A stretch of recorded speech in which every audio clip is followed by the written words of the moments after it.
for Section 14. We see farmers being arrested just by Trafalgar Square. It's absolutely outrageous.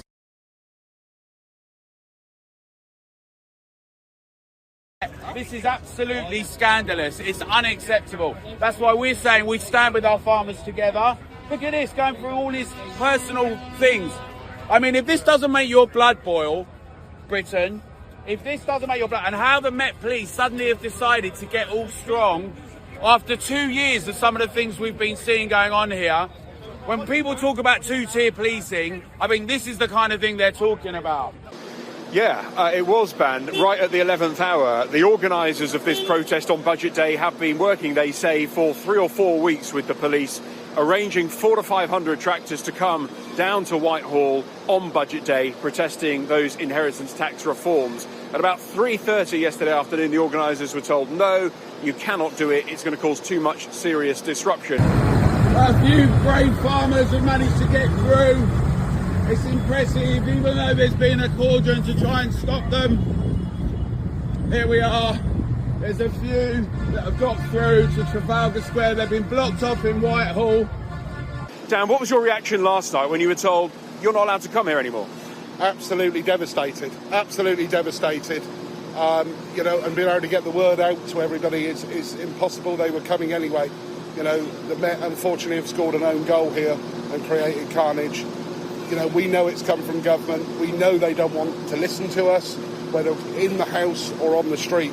But we need a right, we need to exercise our right to protest. And at the end of the day, that's what's happening today. This is their thoughts of the budget last year. This was all going to happen outside Downing Street. It was all approved, according to the Met Police, but cancelled at the 11th hour. Many of the farmers had come from Yorkshire. They had come from Somerset down here to protest. They've been pushed to a side road here by the Farmers Club instead of being allowed outside Downing Street, and instead they're holding their protest here. Shredding last year's budget is the picture that they wanted to see outside Downing Street today. We want to be on side with them, but of course we feel they weren't on side with us because there's some two-tier policing. We've read that there's going to be other demonstrations, other protests down Whitehall. It's going to be closed for them. It's not being closed for us today. It had been closed before, so there's no reason why not, unless the Met have been got at from someone up above, and maybe Starmer or Reeve said, I don't want them down there, but we're here and we're not going away because it's our livelihoods, and our livelihoods feed you, and every meal starts with a farmer. I don't think I'm a social justice warrior. Maybe for animals, non-political, and stupidity. I try and keep it fair. Not that that does you any good. If the fairer you try to be, the more balanced, the more you try to see both sides of the argument, the more you're hated by both sides because you're not 100% on their side. So you literally can't win. There is no value to being logical and really tolerant, properly liberal, right? Because both sides want to fight and they want to bring down. They're not listening to the argument or the principle. They just want to win the argument. Where likes and retweets are more important than actually being right within yourself. So I hope I'm not I wouldn't want to be a social justice warrior unless it's for, actual, a no-brainer, stop bullfighting. Who's going to argue with that? Well, bullfighters, I guess. Today you've just broken your manifesto pledges and your promise to millions of workers in the budget last year you would not extend the threshold. How in good conscience can you stay on in your job? In the manifesto, we were very clear. It was the rates of income tax, national insurance and VAT. But I'm not going to get into semantics. I recognise that we are asking people to contribute more by freezing those allowances. Today, she has announced a new tax rate of £26 billion. They're all cheering. Household income is down. Spending policies in this budget increase borrowing in every year. That smorgasbord of misery we just heard from her can be summed up in one sentence. Labour are hiking taxes to pay for welfare. This is a budget for Benefit Street, Madam Deputy Speaker, paid for by working people. This budget increases benefits for 560,000 families by an average of £5,000. They are hiking taxes on workers, pensioners and savers to pay for handouts to keep their backbenchers quiet. This morning we're holding a protest outside Southampton Docks to show our anger at the Labour government not changing their plans on the IHT, and we're just sending them a warning shot that if this next budget goes badly, we're going to be out in force and we will shut the country down permanently.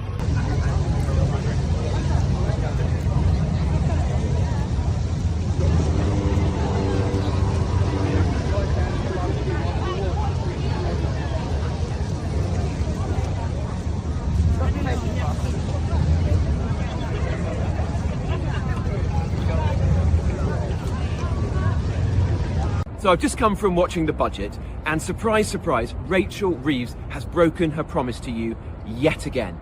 In fact, after her budget, she will have increased taxes 7 times more than she promised at the general election. And it means that working people are going to be worse off. In fact, according to her forecasts, working people are going to have less money in their pockets every single year until the next general election. And why?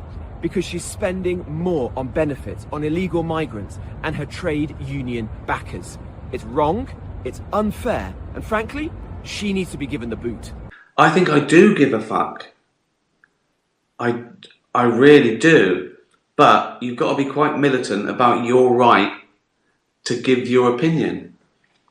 And that's controversial these days. Even standing up for your right to speak seems to suddenly be controversial. Like, there's this thing that goes around about because freedom of expression means you could say something nasty, we should curb freedom of expression. That doesn't make any sense to me. Both sides should be fighting for freedom of speech. That's the one thing that whatever side you're on, you should fight for. And I'm suspicious of people who don't like freedom of speech, because that makes me think they don't want to hear something, or they don't want other people to hear something. You know, that's all rights come from freedom of expression. They're all based on it. This new thing that, you might say something that upsets someone, so you shouldn't say it. That's ludicrous. I suppose that is a I don't give a fuck attitude there. But I'm right.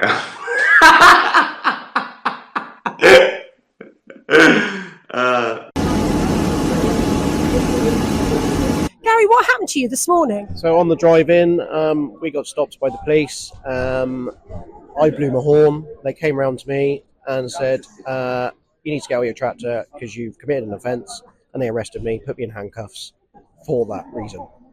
Put you in handcuffs for blowing your horn? Behind my back. They weren't just like here, it was properly up my back. I genuinely think people will be shocked by that. I am going to be taking this up with the Metropolitan Police Commissioner. I just find this extraordinary that someone who has come here peacefully to protest, who was driving his tractor through London, gets stopped by the police for blowing his horn. You could not make it up. Carrying on top of my tractor in front of the horse guards, all the way to Big Ben. Tractors are parked up. They're still pouring in the back, and they just keep on coming. Thousands of tractors here. Back British farmers. Get Starmer out! Get Starmer out! Get Starmer out! Get Starmer out! Get Starmer out! Get Starmer out! We can't really fight harder, Bev, because if we go out and we start spraying manure about everywhere, I'm sure that's what they want us to do, so they can close us down, and they will close down all demonstrations, rallies or protests, whatever you want to call them, because they say that we're the big bad guys, we've caused too many problems. If we don't get a reversal, they've got to amend this policy. I mean, a reversal, I think, is actually the best thing, to be quite honest. But if they don't amend this policy, it's going to bankrupt just about every family farm. When they have a parent die, that's going to be the end of their business. And we're hearing things in the budget, leaks about income tax, pensions, properties. What would be the rabbit out of the hat for farmers today? It'd be quite nice to be acknowledged that we actually exist rather than just feeling completely betrayed by the government, and really it is the government we're betrayed by.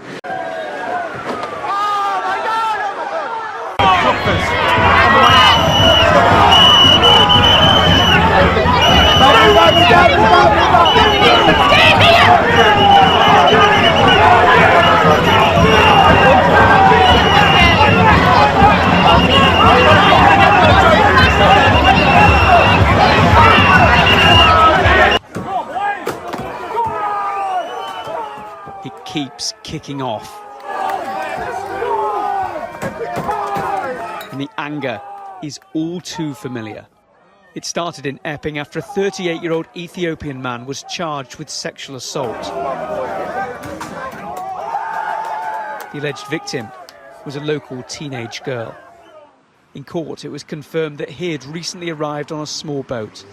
Since then, violence has continued around the Bell Hotel, which has been home to asylum seekers for several years. Pretend it never happened. That'd be tough. That'd be tough. If I could, no, I don't think I could do that. Even if I was absolutely fucking shit scared, I couldn't pretend it never happened. I knew about it, and I can agree with what they're doing, totally can agree with it, and I would have come along, but what stopped me coming along was I was frightened in case it turned nasty, And it did. And it did.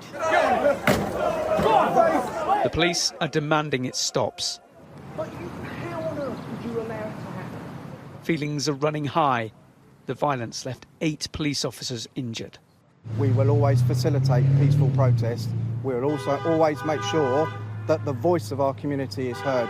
What we will not tolerate is those random acts of violence that we saw last night. Arrests have already been made. The warning is clear. If you do this, you can expect the police at your door. I can announce today that following this meeting, we will establish a national capability across police forces to tackle violent disorder. These thugs are mobile. They move from community to community, and we must have a policing response that can do the same.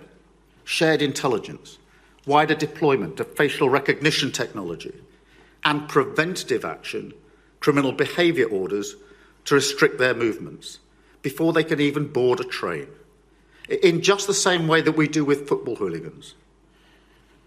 And let me also say to large social media companies and those who run them, violent disorder, clearly whipped up online, that is also a crime.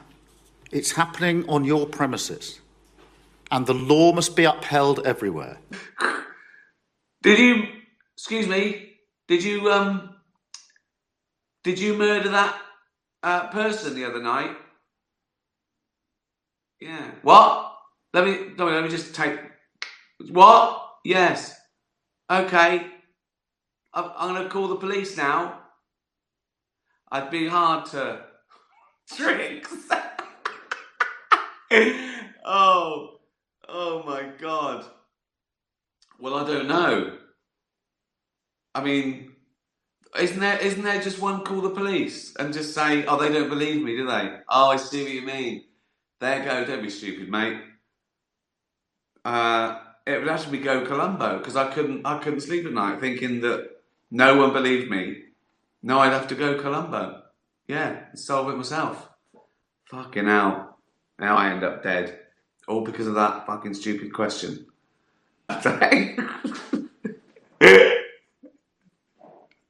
I've said it before, and I'll say it again.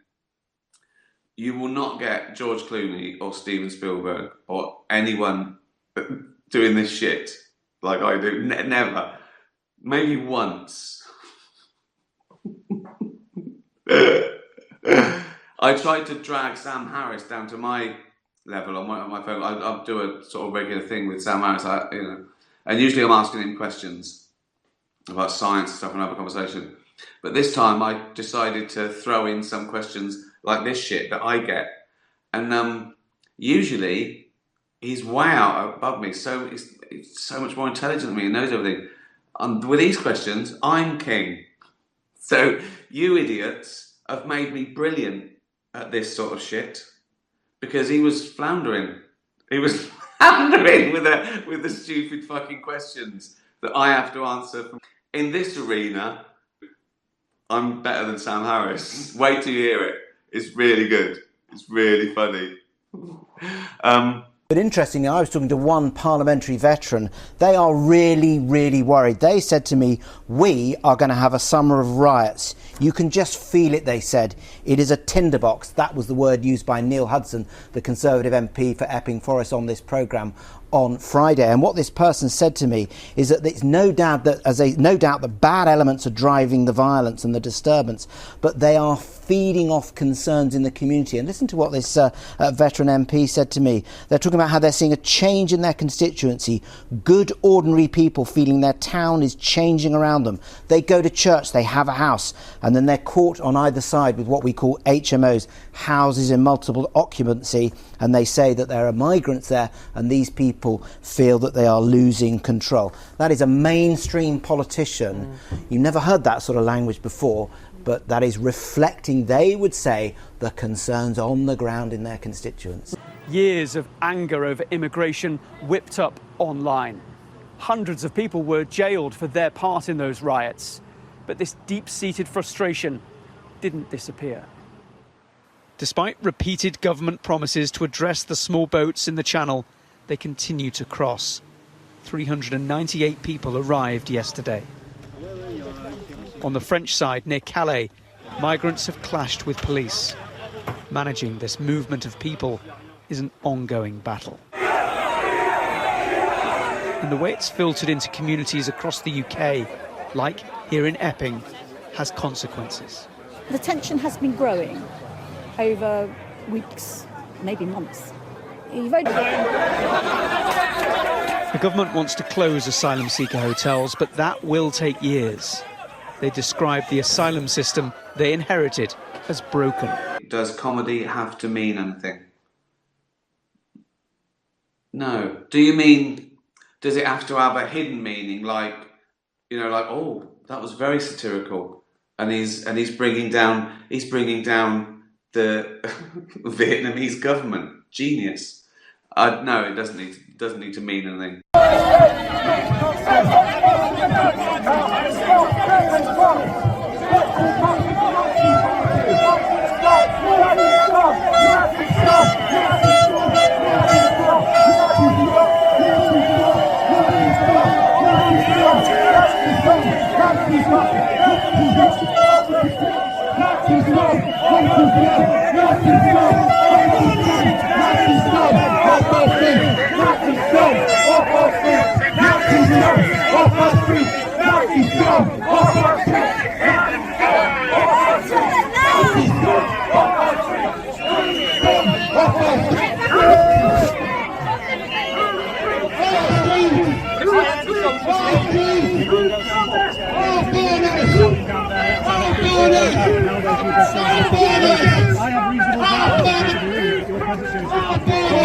See, they know who I am.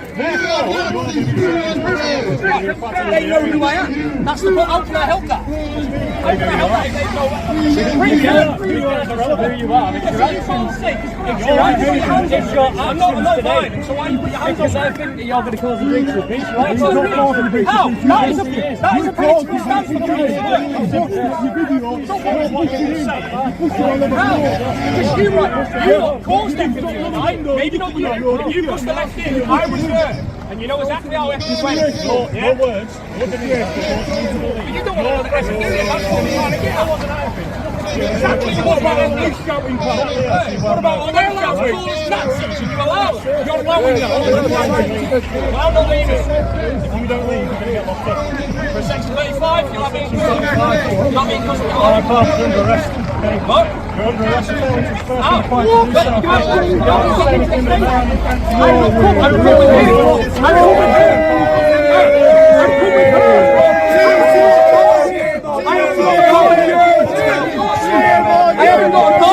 how can I disperse the area?